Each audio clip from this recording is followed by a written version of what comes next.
जाट आहेत, पटेल आहेत.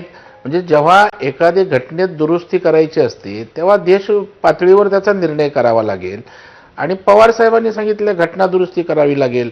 मग जी गोष्ट या सरकारच्या हातामध्ये नाही आहे त्याला सरकारला त्याकडे धोपटण्याचं कारण काय आहे? बरं, सरकारचा ट्रॅक रेकॉर्ड आपण त्या ठिकाणी बघतोय की सरकारनं शिंदे साहेब असतील, देवेंद्रजींनी या ठिकाणी मराठा समाजाच्या बाजूने उभे राहिलेत. जे देता येतं ते सगळ्यांनी दिलं. इतकंच काय, याच्या अगोदर पृथ्वीराज बाबांनी पण प्रामाणिकपणे त्या ठिकाणी राणी समितीच्या माध्यमातून देण्याचा प्रयत्न केलाय.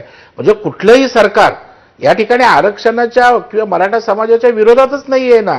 उलट जे राज्यकर्ते वर्षानुवर्ष ज्यांनी राज्य केलं त्यांनी मराठा समाजाच्या तोंडाला पानं पुसली, ज्याचं प्रत्यंतर आपण काल परवा बघितलं. ऍक्च्युली तेही चुकीचं आहे.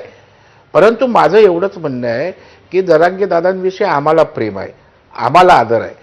प्रामाणिकपणे समाजासाठी त्यांच्या भावनाही त्या ठिकाणी आम्ही समजू शकतो.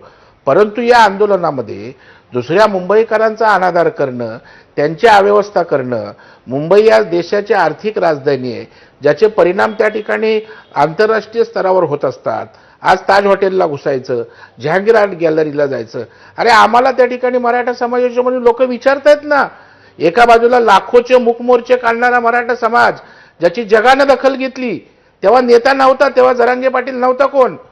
लोकांनी ते लोकांचे प्रश्न होते, लाखोचे शांततेत मोर्चे निघाले, न आवाज करता, न त्या ठिकाणी काही गडबड गोंधळ करता.